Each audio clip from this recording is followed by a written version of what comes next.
Welcome to episode 2 of Camera 5 in Focus. So the first photographer is a photographer who I've admired for quite a while and whose work means a lot to me in the way she delivers the work, the way she shoots the work, and the whole longevity of her work and her style of work, and I've learned a lot from. That photographer is Margaret Mitchell. So this is Margaret's website. It's margaretmitchell.co.uk. I will put the information on all the photographers in the information box below the video, so you can check them out yourselves. So this is Margaret's landing page. It's a lovely, clean site, and this is the landing page with a whole series of different portraits on which I just on a carousel by the looks of it, or I can change them by clicking on the mouse. A lot of her work is portrait based, and I will look at a couple of the projects here. This is the news, editorial commissions, exhibitions, prints, bio, contact, and here's her Instagram, Twitter and Facebook account. I'll have a look at the Instagram account in a minute. So making sense of some of the projects. This is Gisa's, and I probably pronounced it wrong, and this was something she did, a newsprint edition. And what I like about Margaret's pictures and the way she presents is she always lands with a picture and then we move into detail and text. And I think a lot of people leave this stuff out, and I think obviously to her having more contextual understanding for the viewer is really important. Anyway, this is a series of Gisas, and these were kids who were turning up at her door or part of the local community who were dressing up for Halloween. She brought them in the house, she shot a portrait behind her green curtains, and she produced a series of great images. I'll just click on a couple of them. Fantastic.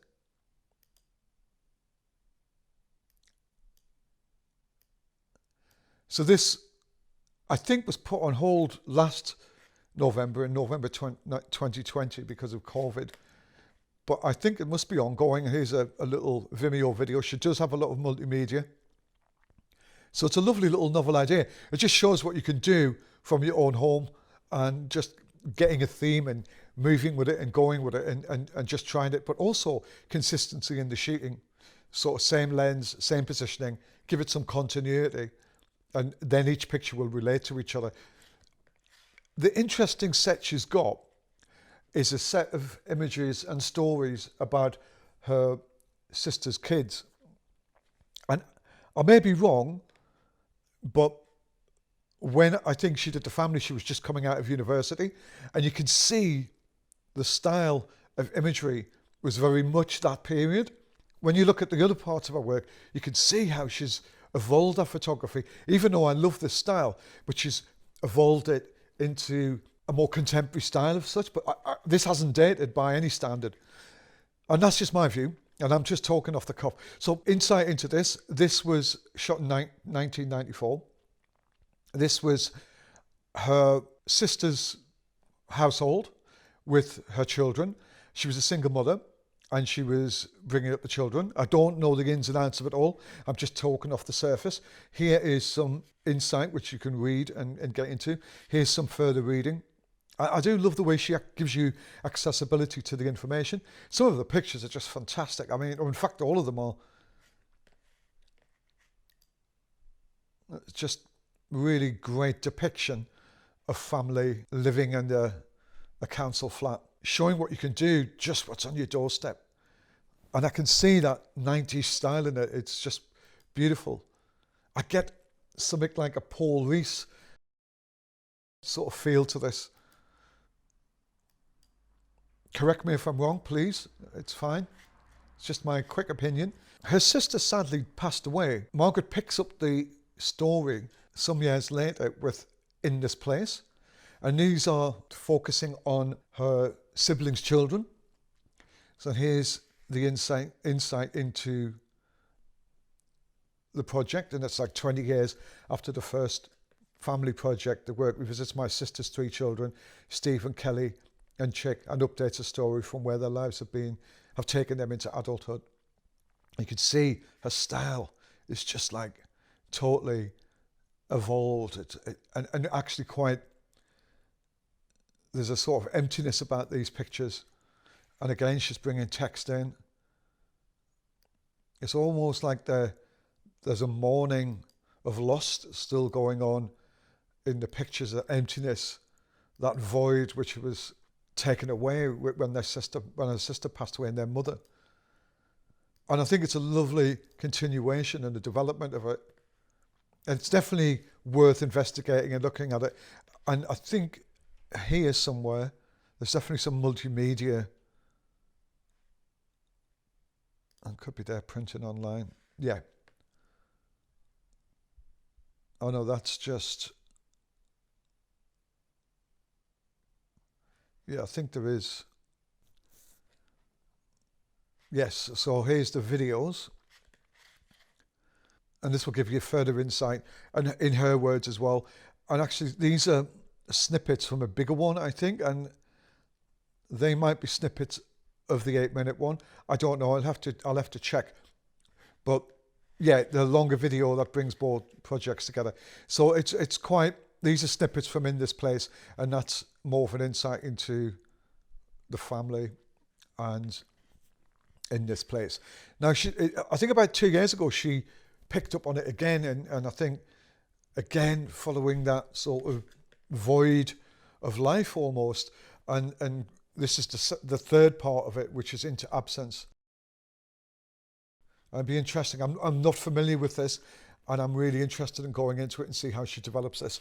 Now, In This Place and the family are to be brought out with Blue Coat Press, so look out for that, and you will see the development and how it's moved itself into a book format.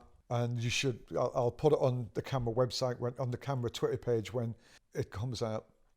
So you can see a lot of her stuff with the Youth House is, again, about the place, space, and portraiture, and for those who occupy that space. Like all her work is, it's about space and place. And actually, I think, is it Interruptions, might be the shot where how children act and react to the world as they achieve a sense of self. It's fascinating, the evidence pattern of play.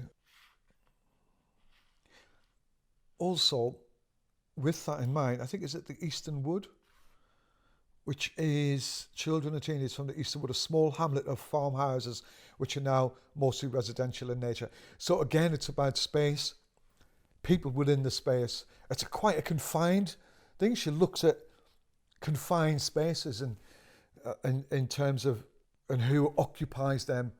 I think it's quite a really interesting, a really interesting continuation of her insight and her work and the way she views the world.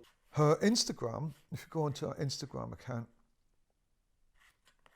there is some black and white here.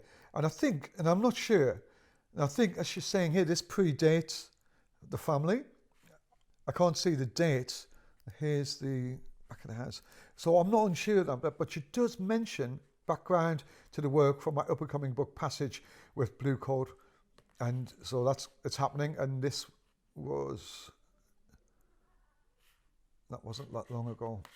So there's some insight, a further insight into her work, almost a different style as well.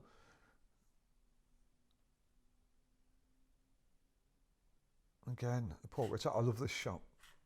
That is somewhere else on her website.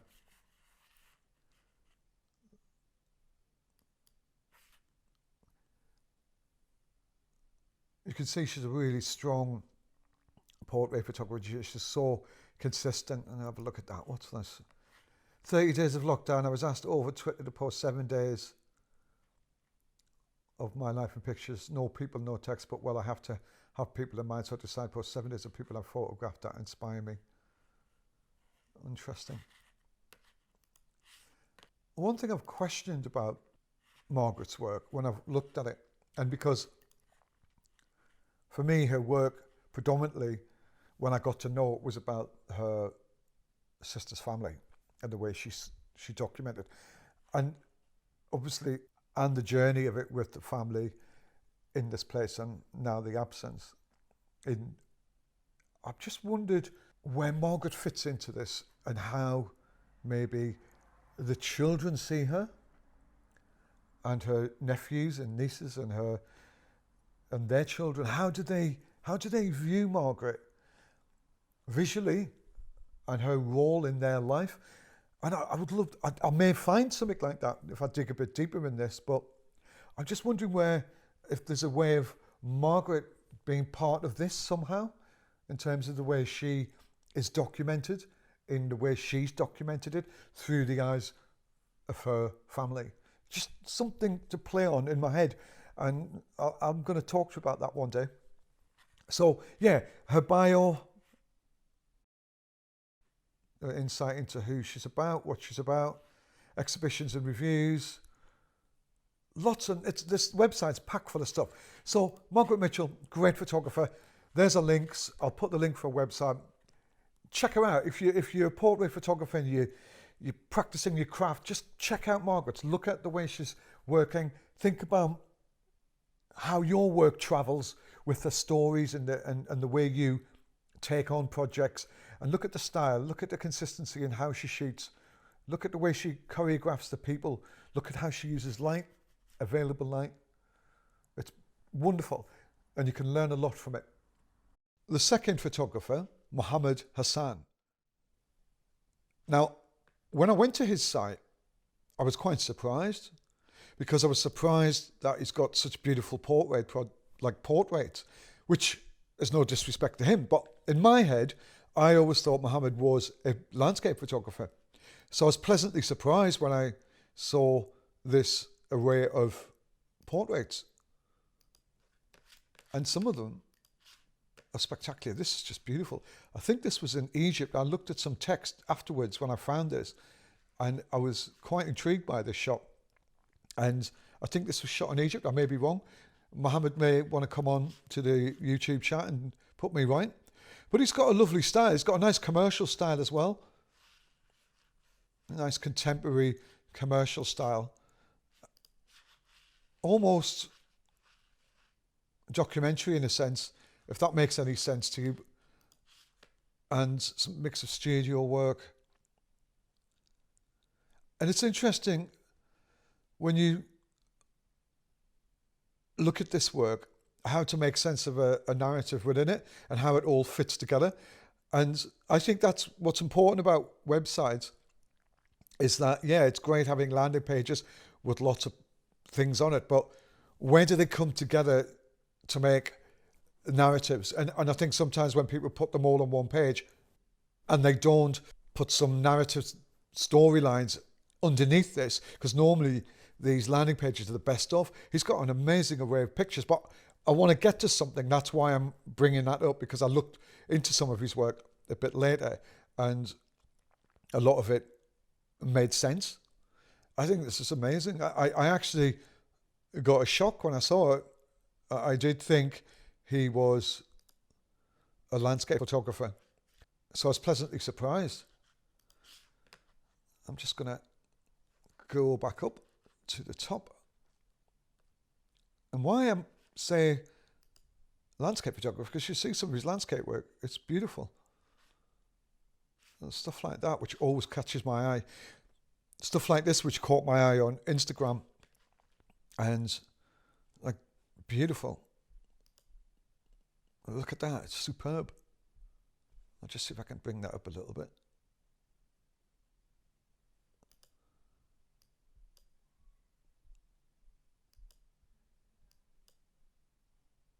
If you look at a lot of photographers out there now, there's some amazing landscape photographers about. I've just looked at The Veil by Robert Darch, and his landscape's beautiful, and there's a real trend of that going on at the minute. We've got Alex Ingram, Dan Wood, to name a few, and I just roll off my head, and I will start looking at these individuals at some point. And there's look at that. There is another shot he did, which I absolutely love. That's nice. Try and find, look at that.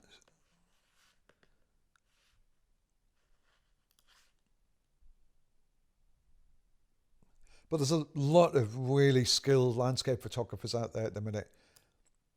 And it's really good because it makes everybody else up that A game.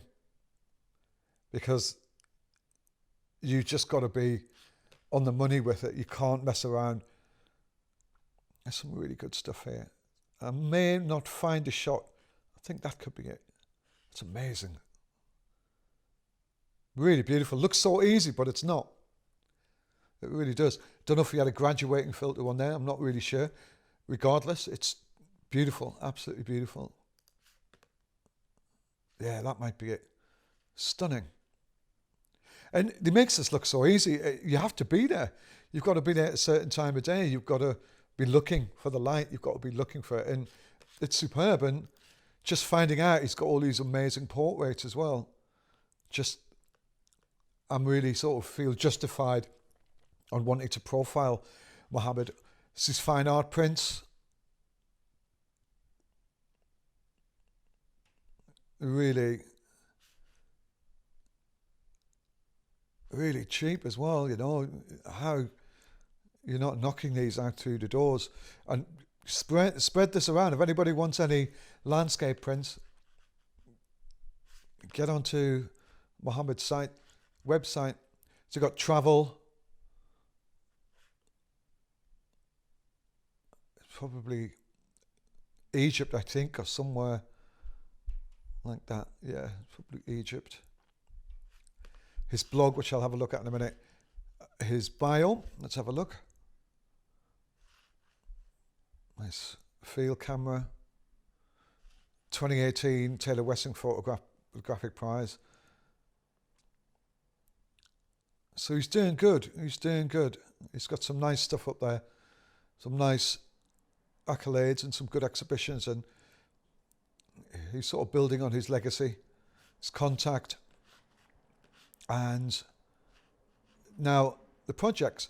So this is interesting because there's something on his Instagram as well which gives an insight into some of the narratives within his one-off shots and stuff like that, and it gives it some sort of storyline to some of the stuff he's doing. And these two projects are quite different. They've got similar titles: Made in Wales, Witnessing Wales. So this Witnessing Wales is, surprisingly, I thought was in black and white. Now I presume he's moved them in from colour to black and white. And I think I love these narratives. I'd like to see these in colour. And I was thinking that when I was looking at them. I love them. I really do. For me, I'm searching for the colour in them. I love these. It's just such an amazing insight into Wales here. Very surreal, very abstract. I'd like to see this in a zine or a little collection to sort of give it that beginning, middle and the end. But I'd definitely love to observe all these in colour. And saying that, at the top, if you go into Made in Wales, it is in colour. It's a totally different feel, isn't it?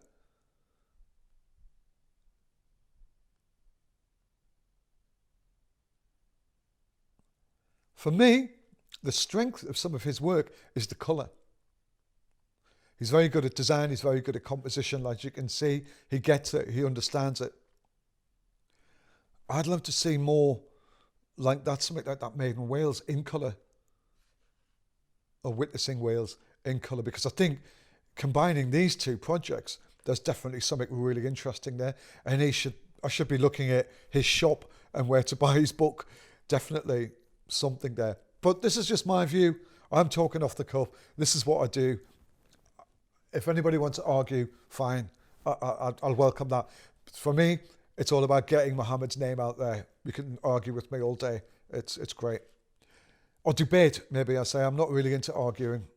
So I'll go to about, and hopefully I think, there's his thing. Yeah, here's his Instagram. Now, going back to what I mentioned about bringing narratives together, there's something which caught my eye here. Now, where are you? I love that. That is a series of stuff he was doing about making photos look like found. It was just like really bizarre, abstract snapshots, what you'd find in a photo album, which I did find in some photo albums from the 80s, and it was pretty similar to this. So I get that, and it's really interesting here. Now, I'm going to make it bigger. This is his exhibition on the top of the photo gallery. I think that must be in Wales. Now look at the narratives. Now there's some link between all these pictures. Now I'm seeing it differently. And I think, personally, his website needs that. And who am I to judge? But for me, he's got such a really interesting body of work. I want to put it together more. I really do. I want to see some of the storylines being at the forefront of his landing pages. That's my view. Please debate, please give advice. That's what it's about. So this is his Instagram, and I was initially intrigued by Mohamed when he was putting some of his amazing landscape work up, and I'm really pleased I've dug a little deeper with more, and I'm finding out more about him. So the next photographer for me is what I would say is an archetypal editorial photographer. He's been around, seen it and done it, worked for all the newspapers, has been consistent for 20, 30 years in his work. You know when you commission him, you're going to get what you want. Predominantly a portrait photographer. It's Neil Turner. And I've always admired Neil for his consistency. I've worked for the same newspapers as him. In fact, he was partly due to me being commissioned many, many years ago when I was working full on as a freelance for newspapers like the Times Ed. I actually developed the education side of my work based on a lot of his work, and I would study the way he shot stuff. There was a few other guys as well, and photographers around at the time, Jez Coulson, David Levinson, all these sort of people who were teaching me just through looking at the work. Bill Robinson was another one, and I would learn a lot from them because they were my contemporaries. They were the people who I was in competition with, even though they were my friends. I never felt threatened, and that's how it should be. And we used to help each other and give each other work, but they were my educators as well. I used to learn the basics from these guys. Yeah, you know, I had associations with other people, and I was around some magnificent photographers at Magnum and people like that. But yeah, I learned a lot from that. But when I was taught the business of photography and how to do it with people like Neil, because he makes it look so easy. He is a proper working editorial photographer. And to be honest, jumping on his website, I got a bit lost because he's got a new website. And I think this is an Adobe portfolio website. So it's a bit new to me. I wasn't expecting it. He's got another website, which I'll show you, which is DJ28. And this is something else Neil does. And I want to get into that in a second, but this all links up with that. And here's his commercial links, and I'll quickly show you his Instagram and his blog, which is there. So this is his landing page. So it gives you initial landing page, education, portrait, features, personal work, shot on film, headshots. And you can see a lot of it's portrait based. And let's go into education, because I know Neil better through education. And being an education-based photographer for a long time myself, I know how difficult it is. You see, this sort of shot is a shot I faced a lot of times, and I almost sort of copied the way and the style of how these guys were doing it, because that's what's expected. They are sort of setting the trend to the what's expected type of shot within that marketplace. So if unless you can come up with something totally different, which is obviously the way to do it, but you have to stick to the rules of it a little bit because it's what's expected. And Neil does that so well. And he just makes this look so easy. And I know just by looking at this is years of work. These are all commissioned. These are all a small part of the day-to-day stuff. And I know that he's got archives full of stuff which will never even see the light of day. But he's just trying to build a picture of his range and diversity of what he can do in this area. And that's what gets him the work. And that's the secret. You know, show people what you can do so they commission you to do it. Simple. His features. So I think let's look at one. Let's look at this one. This is Veterans Observe the 11th hour, the 11th day. Oh, okay, so it's just jumping into stuff.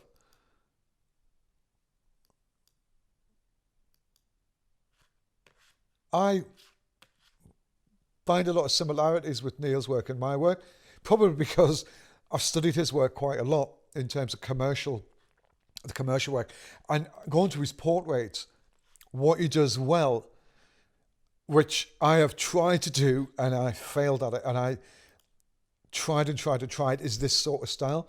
And this for me was always a trademark style of Neil, with his portable lighting outside on certain days, the way he would get a light reading from the ambient light and then tap into the light, how he choreographed the person, but then he tap into the light with his portable lighting away from the subject. And it's a skill, and I think I tried it a couple of times. The first time that just wind blew it straight over, and I'm just so ill prepared, and I'll just sort of take my chances, always did. Whereas Neil's so prolific at that, he's like, look, again, it's a secret in doing it is to sometimes shoot it though you don't even know it's in, but there's certain shots like the last one where you don't mind that being in. It's sort of more like making it dramatic and dramatizing it, where there's a skill as well of having the lighting in without you thinking that's even there. Something like that. I can see that there's lighting in that. To the viewer, and it not maybe so much the trained eye, you wouldn't really get it straight away.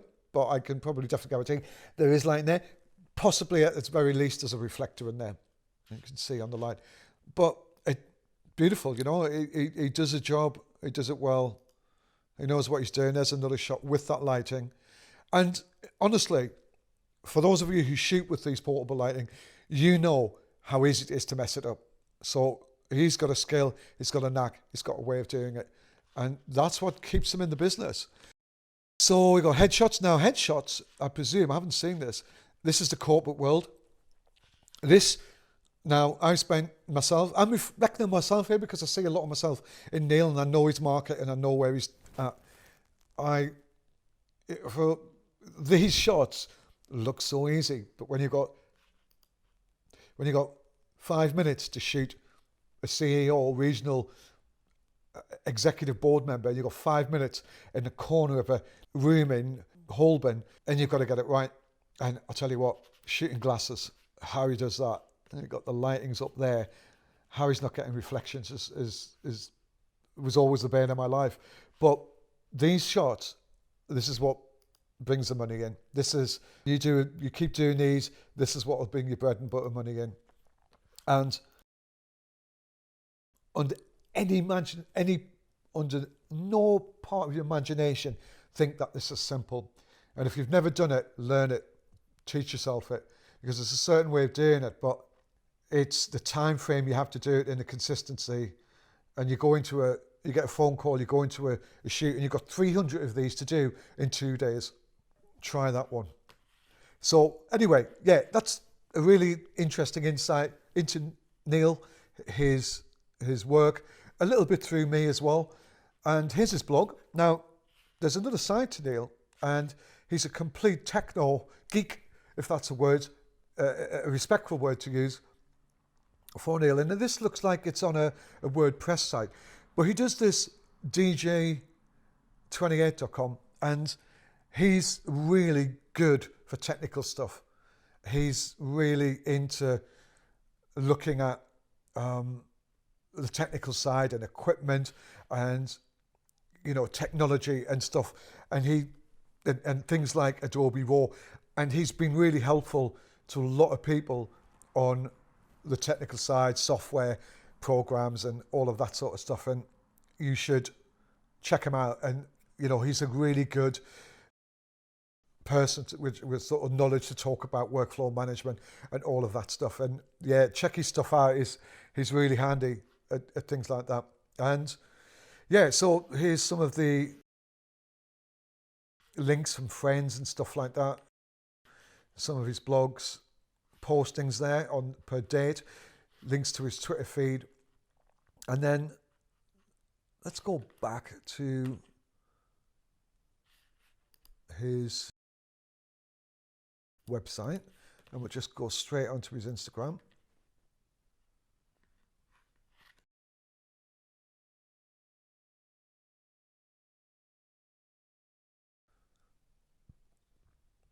So here's his Instagram. just an overview to what he's doing day to day, the different work. This is what I mean about that light and how you use it. And he's sort of looking at these past work. So this shot is a classic example of that lighting. Off the top of my head, he's shooting into sunlight. So you're going to have to bring the f-stop right down. And you've got to balance that light out coming from that sun with the lighting, what's going to be left, the ambient lighting, what's going to be left on this guy. And then you're going to pop the flash in. But to just get a lovely, balanced, even look to it is special. And it's really clever, really a sign of somebody who knows their job and can totally manipulate light. And I will take criticism if it's not a really small aperture. But anyway. The next photographer is somebody who I've known about for a long time. I've admired his work immensely. Simon Norfolk. Totally different photographer to Neil and Margaret and Mo. 5.4 player camera. He may work on 10.8 as well. I might be wrong. Now, his landscapes are all based around political landscapes, the aftermath of wars, looking at the way man has affected the landscape in whatever form, and actually the environmental changes of landscape. I just want to quickly look at some of the stuff here. This landing image was from his Dewey Lewis book, published book, Afghanistan, A Chronotopia. So again, he's really good for adding dialogue and insight into his work and what it's about. It's really important to him. Essays and really sort of digging deep into the structure and the meaning of his work with links on and stuff like that. It's a really clever website, this. It's got lots of really interesting information. It sort of helps you delve deeper into his work. And you can just see Simon's work and the way he approaches work is really deep. So he's looking at the world as that sort of European art form. Has a vision of ruin with Claude Lorraine and Caspar David Friedrich, like their paintings have destroyed classical palaces and stuff like that and Gothic churches. So he was in Afghanistan. I think he's based in Kabul quite a bit, or he was based in Kabul. And he's done lots of bits and bobs around Kabul. Honestly, I can't even scratch the surface of a lot of what he's done, but I just want you to appreciate some of the pictures.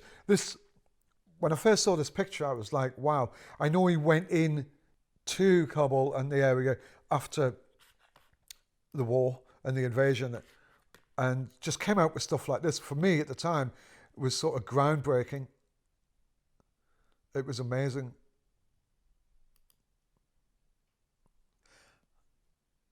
I do love his website. The only thing when I've been looking through his images is this zoom and this little twiddly bit here. I don't quite understand what and why, to be honest. I mean, I can go into detail because his pictures are so good quality, such good quality. I think he's really sort of making you think about the quality and the detail of it. And this book's now 2002, I think, so it's like 20, nearly 20 years old, this book. But it's timeless. And we've seen this vision and this imagery so many times over the last 20 years. And I think Simon sort of set the marker, a lot of it, for landscape war photography and stuff, at the time. And he has an amazing quietness to his work. Another project which I want to show you is the When I Am Laid in the Earth. Now, this is really intriguing, and this is all,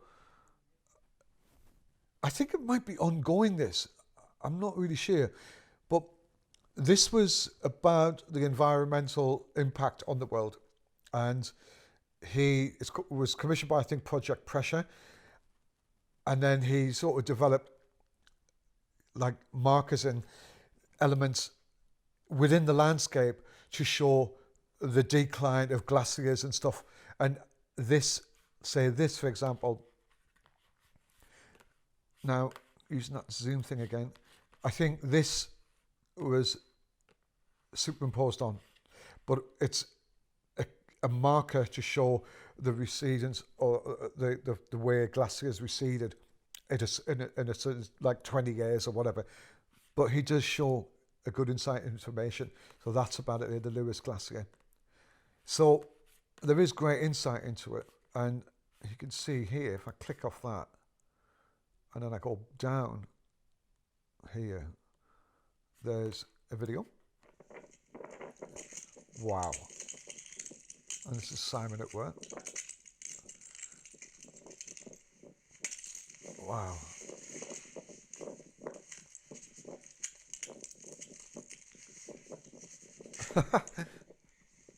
Awesome. It's alive. Wow. What an insight. I'm going to jump this because Next to the glacier, one feels this is a great insight to sort of how he's working, giving you a sort of first-hand view of, look at, I mean, what people don't get when they look at work and they think, wow, you know, and I can show you the picture he shot with where he was here, is you don't get the work and the mileage and the time. And you can look at any of the websites I've just shown you here and it's the same. People don't get sometimes the work and how much time it takes and commitment and determination to sort of get them images. And then you've got to get the shots as well. And then you've got to get them out there. So that's a little bit of insight into that. And you've got Burke and Norfolk. This is really interesting. And then what he was doing here, he was looking at John Burke's pictures from Afghanistan, and which is giving you the lowdown here. And this is sort of colonial Britain in Afghanistan. And this is now Simon going in and doing a modern, up-to-date version of it. And what a really interesting concept. I haven't seen this book. I know about this project, but I've not actually looked at this book. So that's something I'm going to venture down and have a look and throw it on the camera channel. Really interesting. I need to have a look at this. But as usual, there's a good insight, some links to take you to some places. And again, here's a video. And that's what I like about Simon's work. You don't just get the quality of the shots, and the ideas are really good quality as well. You're getting insight into how he works. Now, what's impressive is his news, exhibitions and essays.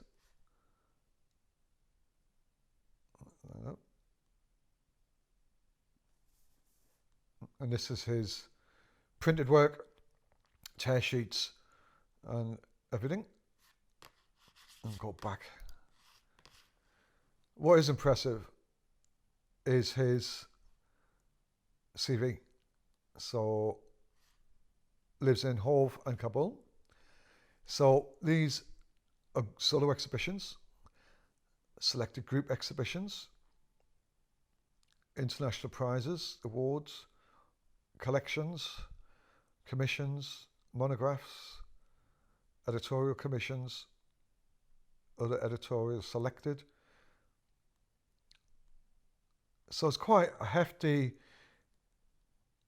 display of credits there. And what I'm interested in the archive site for 2016. So let's have a look at the archive site, see if it works.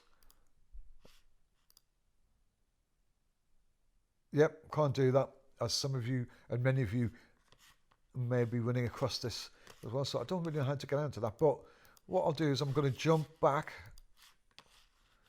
and go to contact and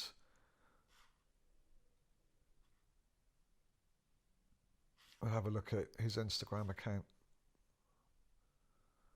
And that's his Instagram account. 162,000. It's pretty impressive.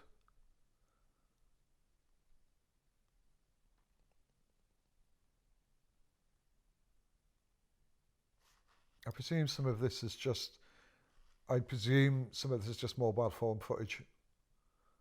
I may be wrong. Yeah, it looks like it. So he's putting out stuff a different way on Instagram. I think when you need to look at his site, when you don't sort of get stuff like that,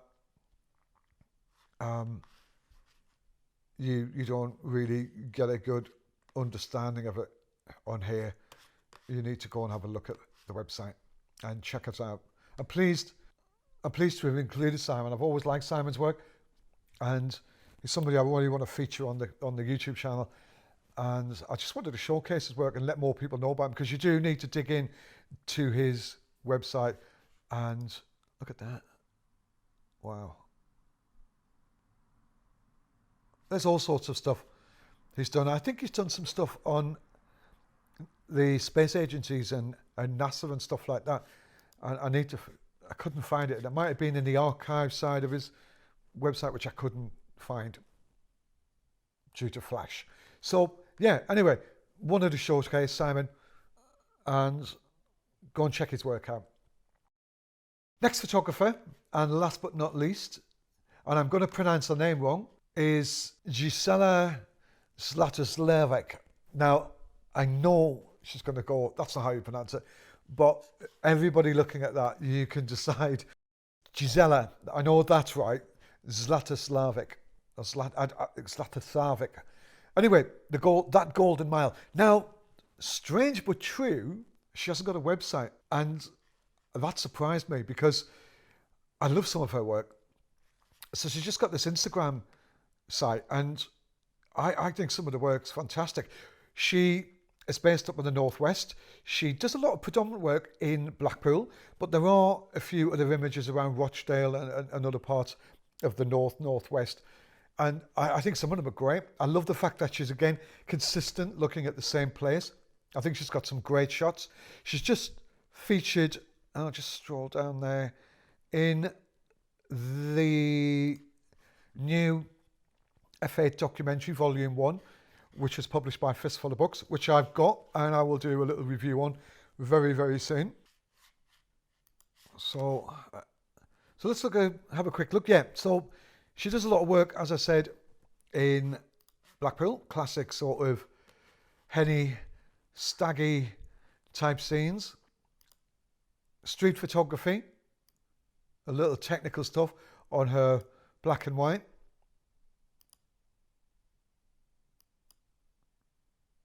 It's nice. She's got some nice stuff.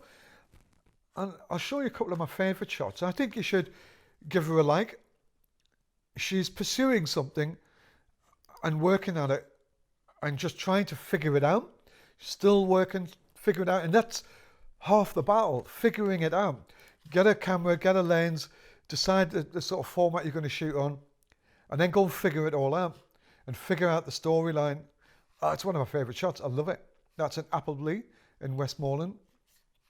There's another shot she shot in Rochdale. Actually, what's that? That looks like Blackpool.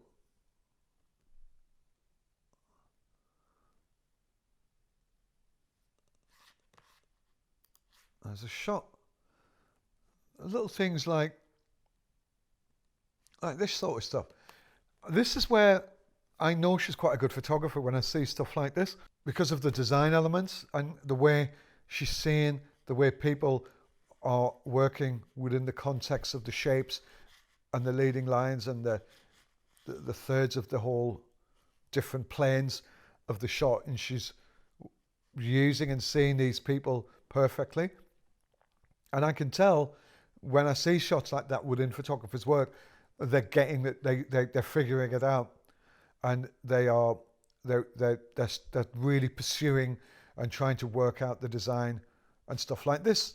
Obviously, again, it's that simplistic shot, and again, it's the sort of looking at the different planes, looking at obviously the predominant feature of Blackpool, and then this, and linking them both, and using shapes and lines to take you to the Blackpool Tower. So it's clever, it's good, it's inciting.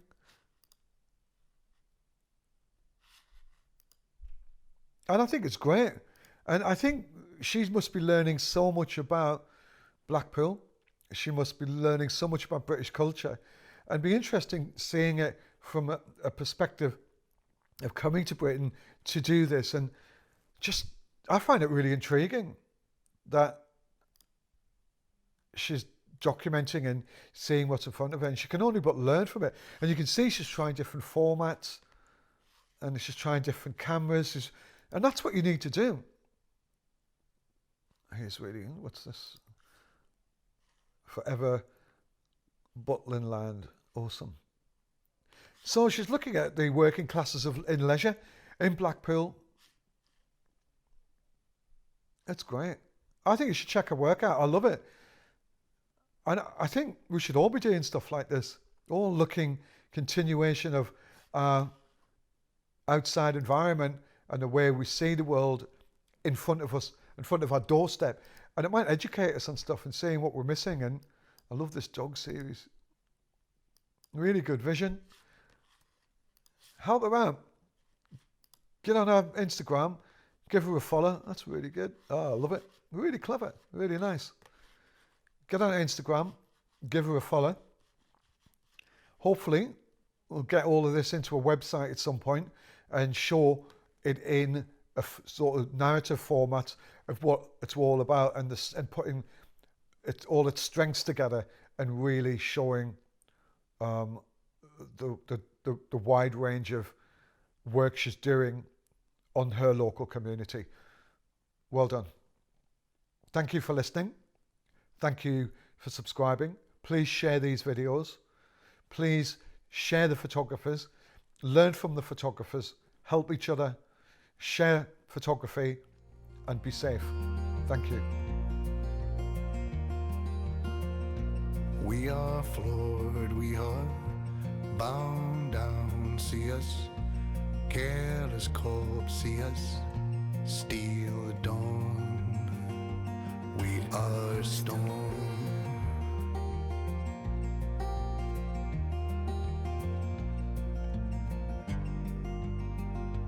We are storm.